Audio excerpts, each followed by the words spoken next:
This time on the Cheetah Diaries, Emily makes a new friend. One of my nicknames is Egg Millie.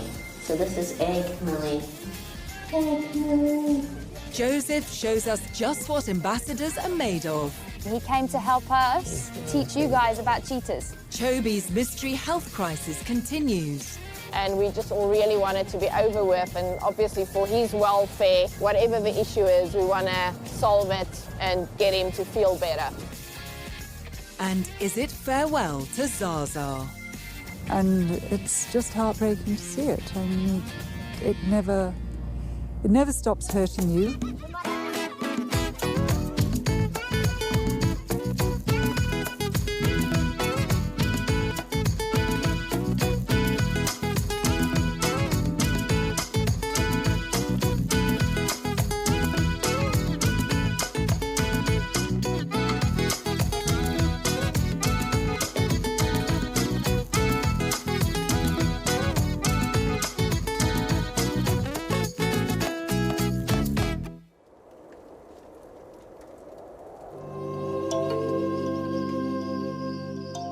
At the Cub House, Emily and partner James are up well before sunrise.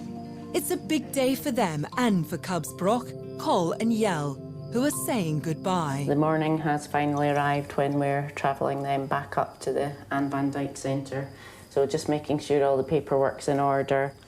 Everybody's a little bit emotional, especially yesterday, having had our last day with them. The fact that we're getting new cubs makes it all a little bit less emotional, I suppose. So far.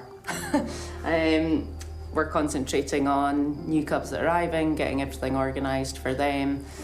So there's a lot of changing of plans and routine in my head initially, which we'll put into practice when we arrive with the new cubs. So there's been a lot of thought going into that kind of thing, and I've not really been dwelling so far on the fact the boys are finally going. The boys are going back to where they were born to be a part of the Cheetah Ambassador programme. Hello, my bub. Hello, my sweetheart. Good boy, sit. Good boy, Brock. Good boy. Each cub's chip is scanned to make sure all the details match those on the paperwork. Okay, James. The bond that Emily has formed with these cubs runs deep. Good lad. All right, my sweetheart. Don't worry. Looks like she's not the only one who doesn't want to leave. Yes, lift that. Finally, the group sets off on their 14-hour road trip.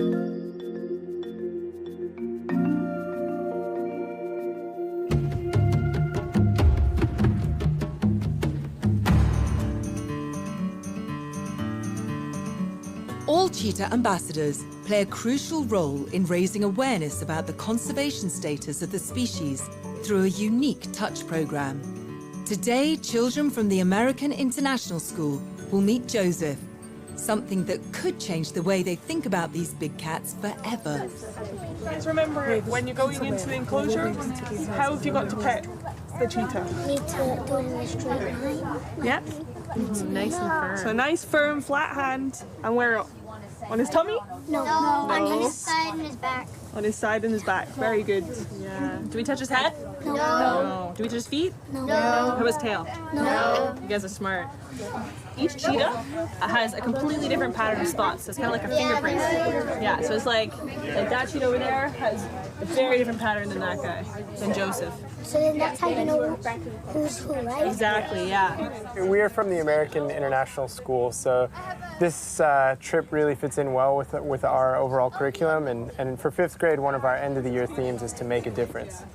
So we've spent a lot of time coming up with action plans about how our students who are 9, 10, 11 years old can really go out into their community and make an impact. And this is a great opportunity for them to see how people right here in South Africa are really making a global impact for the cheetahs. Our kids come from all over the world, and while they're in South Africa, we really make an extra effort to have them have an authentic, maybe African experience and to see some wildlife that they wouldn't see growing up in the United States or South Korea or Venezuela. So for them to be able to come here and see big game here, a cheetah that's an endangered species is a once-in-a-lifetime opportunity. And this is a great opportunity for me as well. I've never seen cheetahs, so I'm excited about it too.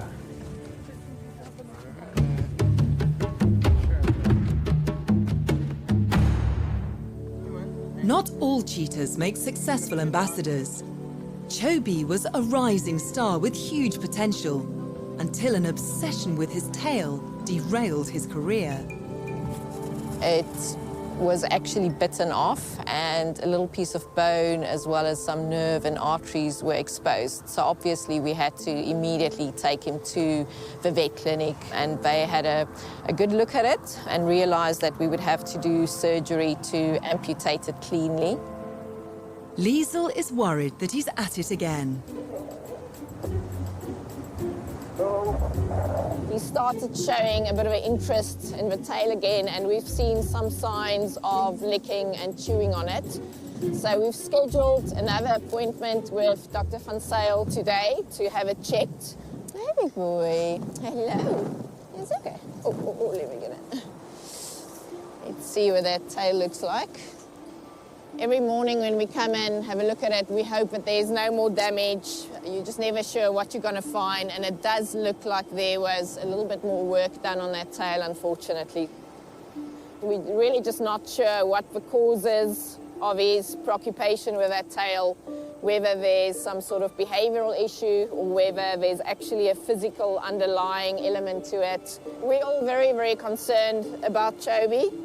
Obviously, this is a serious issue. We're at the point already where we've had to amputate a big portion of the tail. And we're just worried that the whole thing is starting over again. We're going to have to take off some more, and it's just never going to end. And we just all really want it to be over with. And obviously, for his welfare, whatever the issue is, we want to solve it and get him to feel better.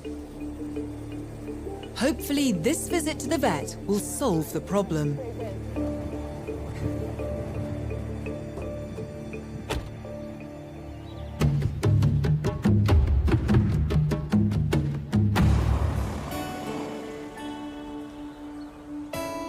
After 14 hours on the road, Emily and James arrive at the Anne van Dyck Cheetah Centre.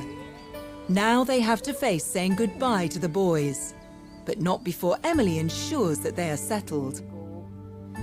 I know that I'm leaving them in a great place with very experienced staff, and this is where they came from after all. And they're just returning to their home.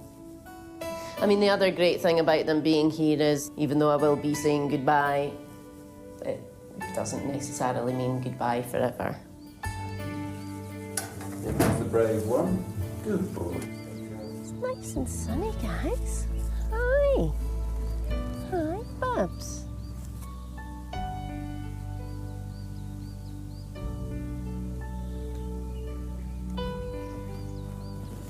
Growing to big cheetahs. Right. Bye.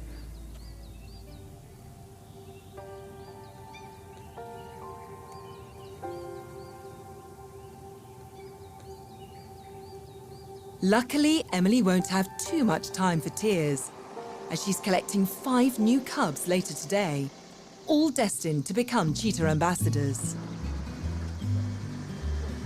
Kim is the resident vet at Xingwedzi, where the cheetahs that join the ambassador program are born.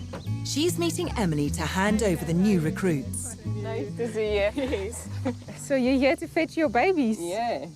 So I've got 5 for you. Okay. We've got 3 bigger sized cheeky little girls. Okay. And then we've got one small little boy and girl for you as well. One It's boy, 5 one for you. girl. Okay. The litter where you're getting the little ones from was a litter of 4. Okay. 2 girls, 2 boys. Yeah. So I've got 1 girl, 1 boy for you, and 1 Okay. girl, 1 boy for mommy to Still with mum. Yeah, to Okay. carry on with. It's Okay. the first time mom, so we can't. Okay, We yeah. have to leave her something. Yeah, great. And she did okay? She did As a very first-time well. mum? They were nice and chubby. You'll Right, see. fantastic. Let's go have a look at the mommies first. Okay. And the cubs that's still with the moms. Right. And then we can go to the cubs at the house after that.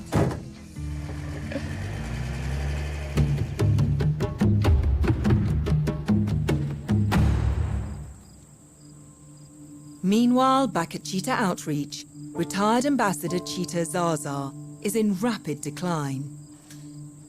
Annie and the team are comforting their old friend. Zaza has kidney failure, and everyone has been doing what they can to make sure her last days are comfortable and filled with love. She's 11 years old now, so she's well past her prime, but we always hope to keep them till 14 or 15. Just not every cat makes it. Do you want to try? Do you want to try? She's eating something. She's eating the recovery. It's special low protein so that the kidneys don't get under any pressure. Yeah. And it's just heartbreaking to see it. I mean, it never stops hurting you. You never stop being sad for it. But at the end of the day, you also realize that there comes a point where the quality of life has got to be considered. I can't believe it's the right thing to keep an animal alive if they are not enjoying their life. It's horribly sad.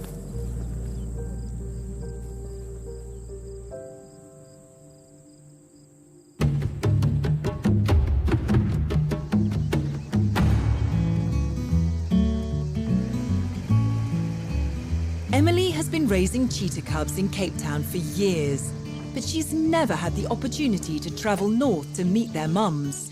This is the first mom you will be looking at. This is the mom of the smallest ones, the 5-week-old cubs that you're getting. Okay. And she is a queen, so she's a king cheetah. Oh, she's bred with a normal cheetah, so you won't be getting any little kings. Right. They're Pink nice carriers, yeah. Nice carriers, yeah. She's got the two still with her. They're probably laying at the back fence there somewhere. That makes me feel better. That cub just hissed at Mum when she came over. I'll show you one of the birthing huts, then you can see what we actually do when we take the cubs away. Fantastic. Okay, so I normally hide behind the tree somewhere here. They will feed Mom on the other side there in the second camp, so she won't be able to see me. I don't really want her to know that I'm going up here because I plan to leave two behind, so she must think it's a predator that took the third one away or something like that. So I hide here. Once they give me the all clear, then I walk towards the house. See? There is a cable here on the fence. That cable operates the drop gate, so I will slowly drop the drop gate so the cubs are locked inside. At that age, they don't really go outside that often. And we've got a piece of wire.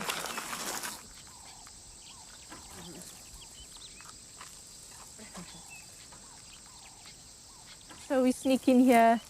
I normally try to put males one side, females one side, and as soon as I know what is what, I will take the extras. We always try to leave a boy and a girl behind. Right, okay. Kim's methods mimic what happens in the wild. Larger litters are often reduced to 2 or 3 cubs by predators like leopard and lion. Satisfied that the mums are left happy and healthy, Emily's off to collect her new babies.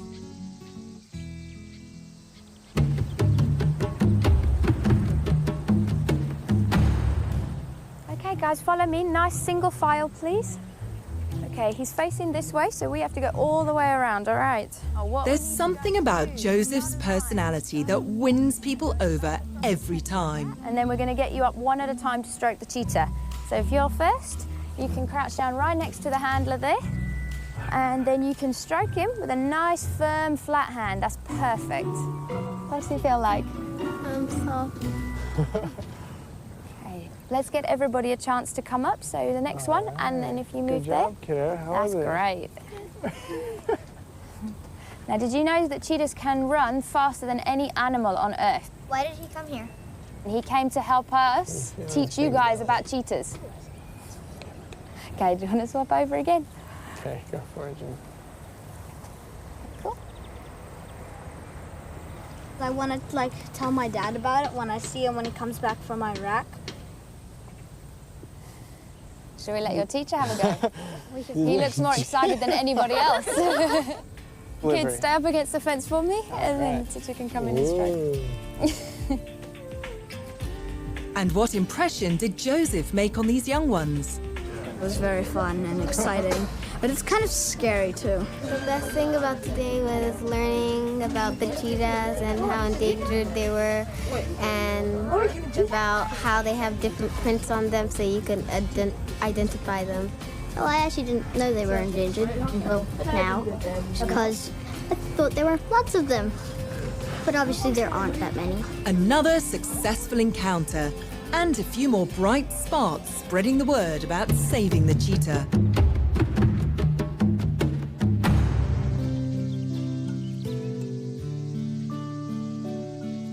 It's been a long day, but Emily is about to catch a glimpse of the future. These little guys. Yeah, those two. So I'd like them to meet you nicely as well, and not all. Yes.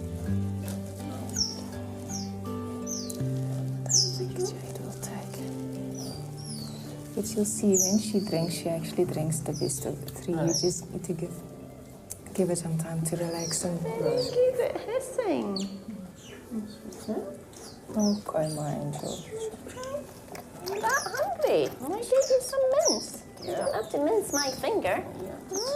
Girl, you're very soft. They were a little bit hissy when I initially came in, but they seem to have settled right down. Full of energy, really bright, active-looking little cubs. So, yeah, I think they're going to be a pleasure for us to take care of. Hey, girls. I haven't met the other two yet. They're a lot smaller than these guys. Now that they've had a short time to bond, Emily and the new cubs prepare for the long journey back to the cub house in Cape Town.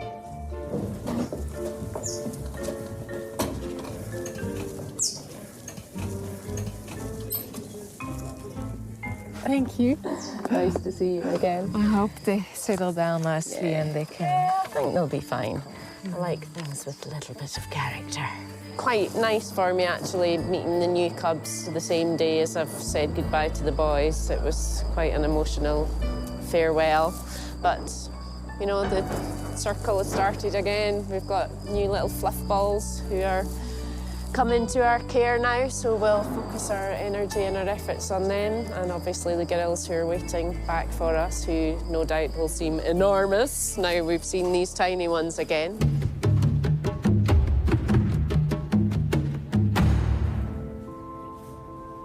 Cheetahs in general, it's not ideal to sedate them this often. It's something we try and avoid as much as we can.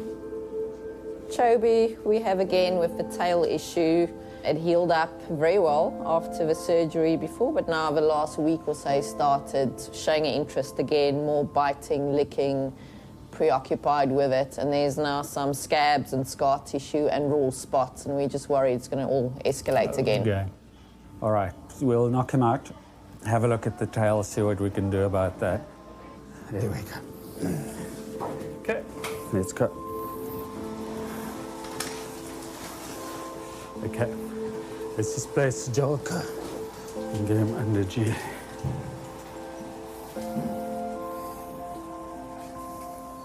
Underneath, it's like a moist eczema, so there's quite a bit of inflammation, and then the blood products come out because of the inflammation, and it forms a coat on the skin. And then it becomes infected underneath these scabs, and that leads to further itchiness. So you've got to really get it clean and get all the stuff off.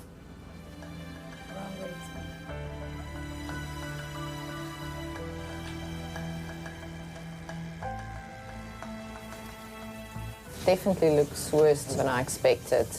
But once it's open and clean like this, usually it settles down fairly quickly. Now that the vet has isolated the problem, Chobe should be well on his way to recovery. And perhaps his ambassador career can get back on track.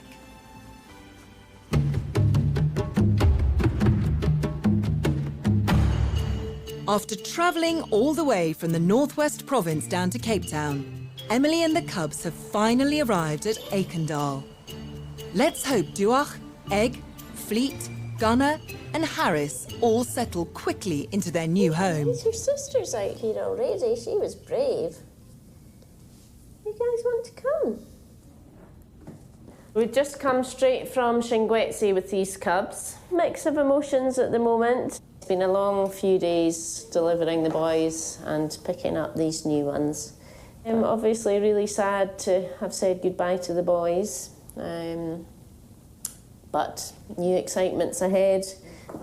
We've got these 3 8-week-old cubs, so Do, Egg and Fleet. They're all female, and they came as one litter. And then the little ones, which are 5 weeks old, are Harris and Gunna, and there's a male and a female in that litter. Hi, Egg. This is Egg.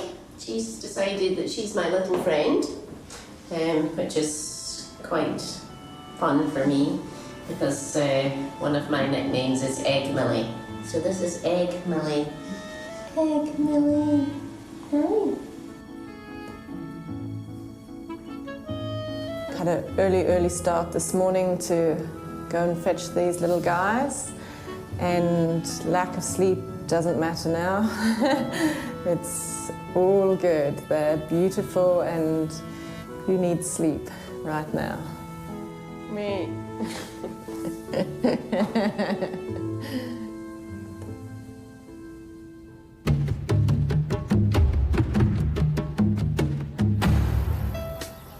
After a morning of hellos, it's an afternoon of final farewells.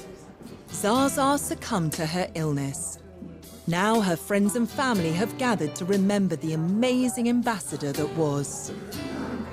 I think a lot of us have had the privilege of having that one very special bond and one very strong connection with that one cheetah.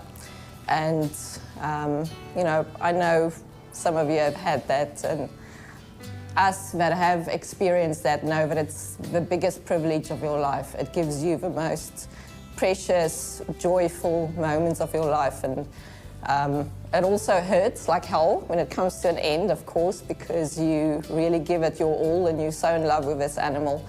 But I will treasure the moments with Zaza forever. I still think back, and I always think to myself, those moments where I sat with her and we locked eyes and she really looked at me.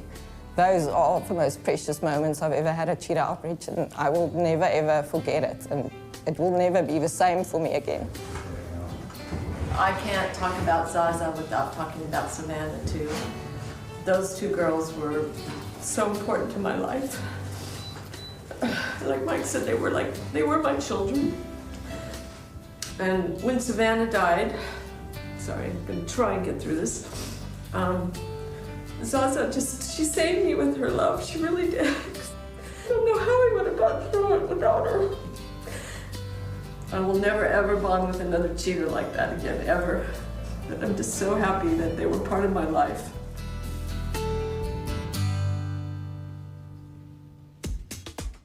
Next time on the Cheetah Diaries. It's moving day for cubs Elsa and Zingula.